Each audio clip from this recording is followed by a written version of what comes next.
सितंबर का month start हो गया है। आप चाहते हैं कि आपके अडेनियम के पौधे में खूब सारे फ्लावर खिलें, उसका कॉडेक्स काफी अच्छा मजबूत रहे, पत्तियां हरी भरी रहें, पौधा आपका एकदम फूलों से भरा रहे। तो आज जो 3 काम मैं करने वाली हूँ, उन 3 काम को आप कर लेंगे तो आपका पौधे का जो है कॉडेक्स काफी अच्छा हेल्दी रहेगा, उसका शेप भी काफी अच्छा बनेगा, पौधे में फूल और कलियां भी भर भर कर आएंगी और उसमें ब्रांचेस भी भर भर कर आएंगी। हेलो फ्रेंड, मैं सविता ग्रीन गार्डन गुजरात से। अडेनियम या डेजर्ट रोज बहुत ही खूबसूरत प्लांट होता है, जिसके फ्लावर देखने में जितने ही सुंदर लगते हैं उतना ही सुंदर इसका कॉडेक्स भी होता है। मोस्टली इसको कॉडेक्स की ब्यूटी के कारण लोग पसंद करते हैं और जैसे ही धीमे धीमे इसमें फ्लावर ब्लूम होते हैं उसके कारण इसकी ब्यूटी और भी अच्छी से निखर कर आती है। इस टाइम पर आप अडेनियम परचेज करना चाहते हैं तो परचेज कर सकते हैं, उसकी रिपोर्टिंग कर सकते हैं। यही एक लास्ट मंथ बचा है विंटर के पहले, जिस टाइम पर आप अडेनियम में वर्क करेंगे तो आपका अडेनियम सर्दी में भी बहुत अच्छे से चलता रहेगा और गर्मियों में भी वो बहुत अच्छे से ब्लूम करता रहेगा। तो देरी ना करते हुए आज मैं आपके साथ में 3 काम शेयर करने वाली हूँ, जो कि मैं अपने अडेनियम प्लांट पर करने वाली हूँ। आपने नहीं किए हैं तो आप भी कर लीजिए, जिससे कि आने वाले टाइम में 1 महीने के अंदर ही आपको आपके अडेनियम प्लांट में बहुत अच्छे से ब्रांचेस मिले और बहुत सारी ब्रांचेस रहेंगी। तो जितनी ब्रांचेस रहेंगी उतना ही ज्यादा पौधा बुशी होगा और उतनी ही ज्यादा उसमें फूल और कलियां आएंगी। कॉडेक्स भी मोटा होगा, पौधा देखने में बहुत सुंदर दिखाई देगा। अब यहाँ पर आप देख सकते हैं ये मेरा अडेनियम का प्लांट है। इसमें रेड कलर के बहुत ही सुंदर से सिंगल पेटल के फ्लावर आते हैं और अभी इसमें 2 ब्रांच हैं।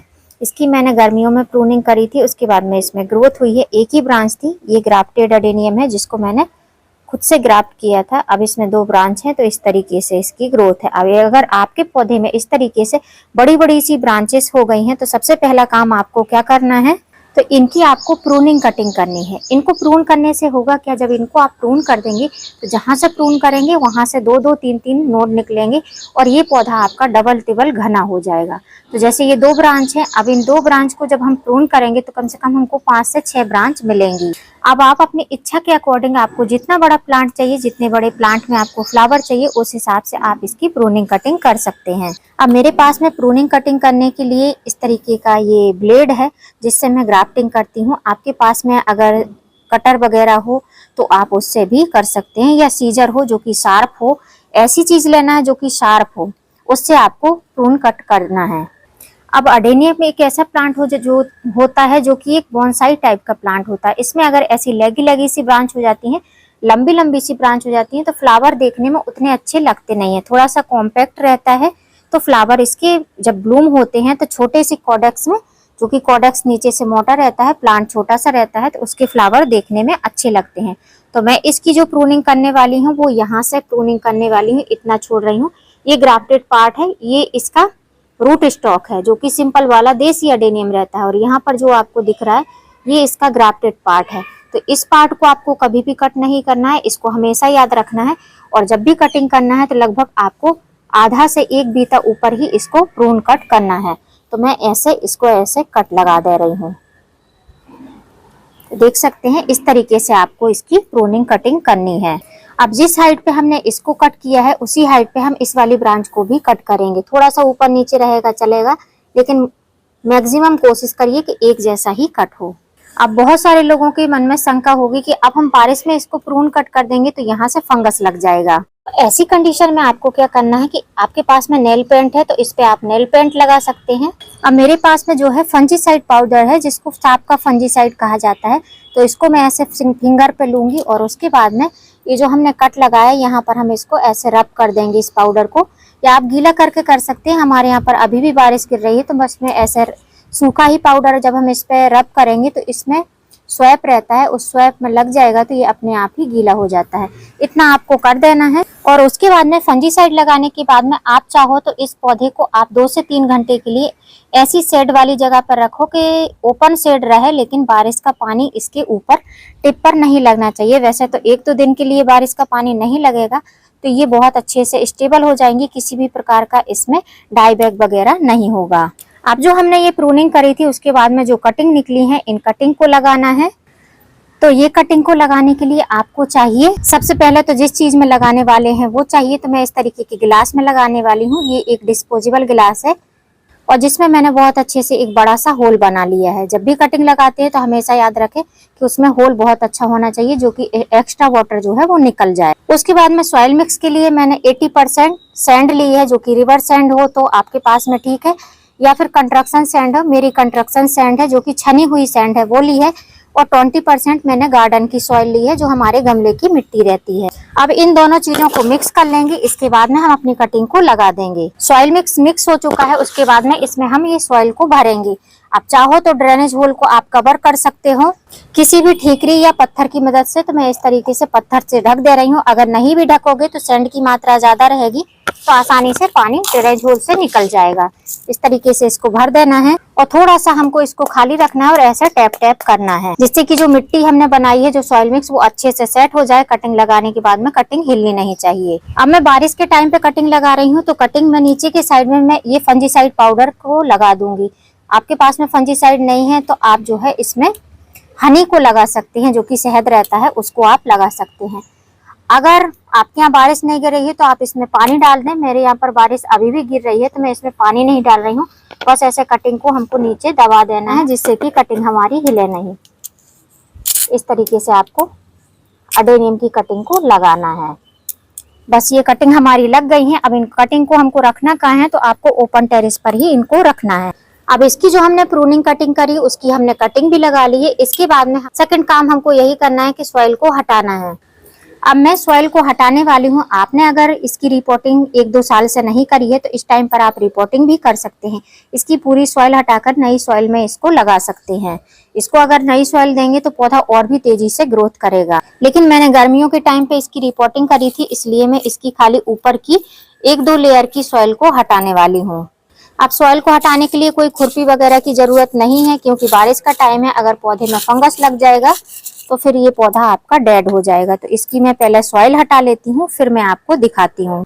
अभी आप देख सकते हैं मैंने लगभग हाफ पार्ट तक इसकी सॉइल को निकाल लिया है ऊपर के साइड से। आप चाहो तो पूरी सॉइल को भी रिमूव कर सकते हो।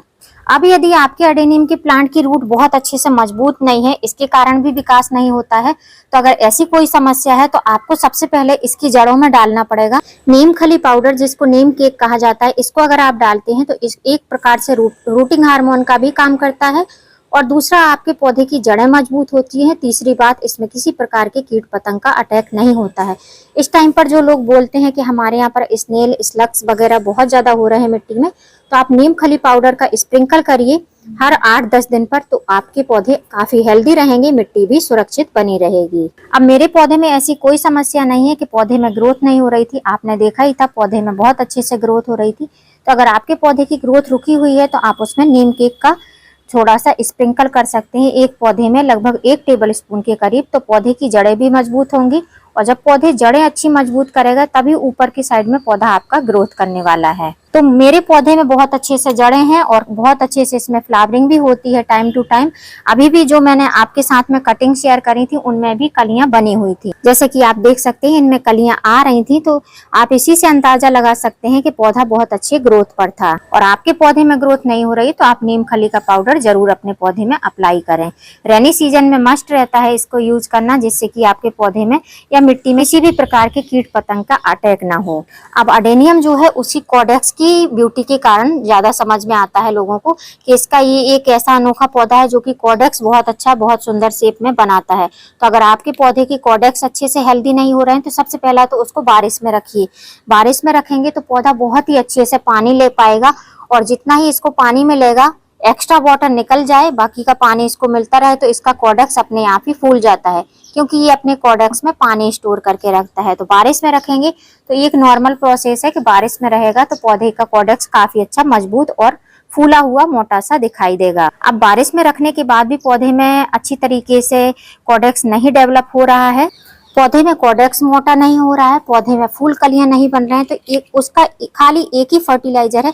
उस फर्टिलाइजर को आप 15-20 दिन में एक बार अपने पौधे में देंगे तो पौधा आपका बहुत हेल्दी रहेगा, और अडेनियम महीनों महीनों तक आपके फूल देता रहेगा। वो कौन सा फर्टिलाइजर है? वो है ये बोन मील, जिसको जानवरों की हड्डियों का चूरा कहा जाता है। ये एक नॉन वेजिटेरियन फर्टिलाइजर है, लेकिन जैसा कि अडेनियम के जो फूल रहते हैं वो भगवान पे अर्पित नहीं किए जाते हैं, तो आप इसको अडेनियम में बहुत इजी वे में डाल सकते हैं। मैं इसको अडेनियम में यूज करती हूँ। तो अगर आप इसको डालना चाहते हैं तो इसको आप यूज कर सकते हैं। अगर इसको नहीं डालना चाहते हैं तो दूसरा फर्टिलाइजर भी बता दूंगी, उसका आप यूज कर सकते हैं। तो आसानी से अपने पौधे में इसको यूज कर सकते हैं। इसको अगर आप डालेंगे तो 1 से 1.5 चम्मच, कम से कम 1.5 से 2 साल का पौधा है, उसको अप्लाई कर सकते हैं उसकी जड़ों में। बोन मील जो फर्टिलाइजर रहता है, बोन मील, इसमें क्या क्या पोषक तत्व पाए जाते हैं? तो इसमें जो है फास्फोरस बहुत अच्छी मात्रा में रहता है, जो कि अडेनियम को बहुत ज्यादा जरूरत रहती है। अडेनियम प्लांट को फास्फोरस मिलता रहेगा ना, तो ये बहुत अच्छे से फूल कलियां भी बनाता है। इसकी जो स्टेम्प रहती है ये भी काफी अच्छी मोटी रहती है, और साथों साथ में जो कॉडेक्स रहता है वो बहुत अच्छा सा थिक बनता है, बहुत अच्छे से शेप ले पाता है। तो अगर आप चाहते हैं छोटे छोटे अडेनियम को बहुत अच्छे से शेप में ढालना, उनका कॉडेक्स मोटा करना, उनमें फूल और कलियां लाना, तो आप जो है इसमें phosphorus rich fertilizer bone meal का यूज कर सकते हैं। अब बोन मील डाला है और इनकी रूट को थोड़ा सा ओपन किया है, तो उसके बाद में हम इसमें देंगे ये फंजीसाइड पाउडर। फंजीसाइड का यूज आपको हमेशा करते रहना है, बारिश के टाइम में बहुत ज्यादा यूजफुल है। अगर आप इसका यूज करेंगे तो आपका पौधा कभी भी जड़ से बिल्कुल भी खराब नहीं होगा, क्योंकि जो अडेनियम के प्लांट है, या तो बारिश के टाइम में इनकी ब्रांच रॉट होती हैं, या तो फिर नीचे से जो है इसमें फंगस लगने की वजह से इसकी रूट जो है गल जाती हैं, इनके रूट रॉट हो जाते हैं। तो इस चीज का आपको ध्यान रखना है। ऊपर से भी फंजीसाइड से कवर करके रखना है, नीचे भी जड़ों में आपको 15-20 दिन में एक बार फंजीसाइड वाला पानी,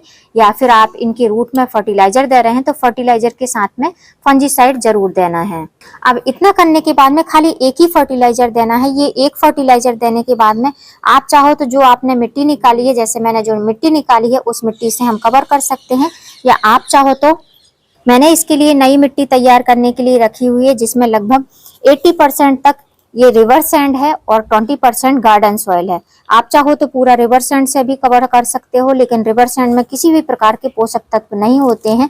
ये इस तरीके से कंकरीली पथरीली रहती है, इसमें कोई भी पोषक तत्व नहीं होते हैं। तो हम इसमें थोड़ी सी मिट्टी की मात्रा मिलाते हैं, जिससे कि जब हमारे अडेनियम के पौधे में प्रूनिंग करने के बाद में इसमें नई नई जब ब्रांचेस आएंगी, तो वो ब्रांचेस, ये जो मिट्टी रहेगी, मिट्टी के संपर्क में आने की वजह से बढ़िया हरी हरी सी ग्रीन ग्रीन सी ब्रांचेस और पत्तियां निकलेंगी। तो इस सॉइल मिक्स में मैंने खाली सैंड और सॉइल का मिक्स ही लिया। सैंड की मात्रा इसलिए ज्यादा ली है जिससे कि पानी का निकास काफी आसानी से हो सके। इस फर्टिलाइजर के ऊपर हमको इस सॉइल मिक्स को डाल देना है, जो सैंड और सॉइल का मिक्स है। अब जितना आपको ढकना है उतना आप ढक सकते हैं। कोडेक्स को आप ओपन रखना चाहते हैं तो थोड़ा नीचे करके आप ढक के रखें, जिससे कि कोडेक्स की ब्यूटी दिखाई दे। अब हमने कोडेक्स को ढक दिया। अब जो लोग जो बोन मील का यूज नहीं करना चाहते हैं तो वो क्या कर सकते हैं, वो इस फर्टिलाइजर का यूज कर सकते हैं, जिसको बोलते हैं प्रोम फर्टिलाइजर। प्रोम फर्टिलाइजर ऑर्गेनिक डीएपी रहता है, जिसको बायो डीएपी भी कहा जाता है। ये कई सारे कलर में ग्रेन्यूल्स फॉर्म में आता है। मेरे पास में 2 तरह के प्रोम फर्टिलाइजर हैं, एक ये ब्लैकिश कलर का है और एक मिक्स कलर में है प्रोम फर्टिलाइजर। तो प्रोम फर्टिलाइजर आपके पास में नहीं है तो आप जो है जो केमिकल डीएपी रहती है उसको भी दे सकते हैं। तो अगर आपने 8 इंच के गमले में अडेनियम लगा रखा है तो 8 दाने दीजिए डीएपी के, और अगर प्रोम फर्टिलाइजर दे रहे हैं तो ½ टेबल स्पून आप आसानी से दे सकते हैं, आपका पौधा खराब नहीं होगा। और अगर 8 इंच से छोटा गमला है तो 4 से 5 दाने दीजिए केमिकल डीएपी के, और ऑर्गेनिक डीएपी है तो आप जो है ½ टेबल स्पून से थोड़ा कम दे सकते हैं। तो इस तरीके से आप फर्टिलाइजर को डिवाइड कर सकते हैं कि आपको किस तरीके से फर्टिलाइजर अपने पौधे में अप्लाई करना है। बाकी मेरे ख्याल से तो ऑर्गेनिक अगर प्रोम देते हैं तब भी बहुत अच्छा है, और अगर आप बोन मील का यूज करते हैं तब भी कोई प्रॉब्लम नहीं है, बहुत आसानी से आपका पौधा ग्रोथ करता रहेगा। अब हमारे यहाँ पर तो लगातार बारिश गिर रही है, लेकिन तब भी थोड़ी सी मात्रा में इसमें वाटरिंग जरूर करूंगी। ऊपर ऊपर की मिट्टी थोड़ी सी गीली हो जाए, बस उतना ही पानी डालूंगी, जिससे कि फर्टिलाइजर धीमे धीमे से फूलने लगे, गलने लगे। तो फ्रेंड्स, अगर आप अडेनियम के प्लांट लगाने के शौकीन हैं तो सबसे पहला काम सितंबर मंथ में आपको अडेनियम के प्लांट की प्रूनिंग करना है। प्रूनिंग से जो निकली हुई ब्रांच है उनकी हमको कटिंग लगाना है, और तीसरा काम हमको करना है फर्टिलाइजर देना है। ये तीनों काम अगर आप कर लेते हैं टाइम पर तो आपके पौधे में नेक्स्ट मंथ तक बहुत अच्छे से ब्लूमिंग स्टार्ट हो जाएगी, और प्रूनिंग करने से आपका पौधा घना हो जाएगा, जो कि काफी अच्छा बूशी रहेगा। और जितना ही बूशी पौधा रहेगा उतनी ही ज्यादा उसमें ब्रांच निकलेंगी, और उतनी ही ज्यादा ब्रांच के साथ साथ उसमें कलियां और फूल खिलेंगे। अब आप चाहो तो ये जो आपने कटिंग प्रूनिंग करी है, इस पौधे को 1 दिन के लिए आप किसी सेट जगह पर रख सकते हो, या फिर ओपन में भी रखोगे 1-2 घंटे भी। अगर ये फंजीसाइड पाउडर सूख जाएगा 1-2 घंटे में, तब भी आपके पौधे में कोई भी इफेक्ट नहीं होगा। इसको आप ओपन में भी रख सकते हो। और कटिंग से लगे हुए जो ये कप है, इसको आपको ओपन में ही रखना है, लेकिन टेरेस के फ्लोर पर नहीं रखना है, ऐसी जगह पर रखना है, ऊंची जगह पर, जहाँ की अगर इसमें पानी गिरता है तो जो एक्स्ट्रा वाटर हो वो आसानी से निकल जाए। और जैसे ही इसमें पत्तियां आने लगेंगी, कलियां बनने लगेंगी, फिर इसमें हम दूसरी तरीके का फास्फोरस पोटेशियम रिच फर्टिलाइजर देंगे। तो फ्रेंड्स, अगर आपने भी अडेनियम के पौधे लगा रखे हैं तो सितंबर मंथ सबसे बेस्ट मंथ है। अगर आप फ्लावरिंग लेना चाहते हैं सर्दियों के टाइम भी अपने पौधे में बहुत अच्छी ग्रोथ चाहते हैं तो अभी सितंबर मंथ में ही ये आपको प्रूनिंग, कटिंग और जो है कटिंग को ग्रो करना, रिपोर्टिंग करना, ये सारे काम फिनिश करने पड़ेंगे। उम्मीद करती हूँ फ्रेंड वीडियो हेल्पफुल रहा होगा। वीडियो यदि अच्छा लगा हो तो वीडियो को लाइक करना, चैनल पर न्यू हो तो चैनल को सब्सक्राइब करना। और अगर अडेनियम अभी तक आपने अपने गार्डन में नहीं लगाए हैं तो अभी भी नर्सरी से लाकर आप लगा सकते हैं या ऑनलाइन परचेज कर सकते हैं। ऑनलाइन भी आपको इजीली हर जगह पर मिल जाते हैं। फिर मिलूंगी किसी नई वीडियो में नए टॉपिक के साथ, तब तक के लिए हैप्पी गार्डनिंग।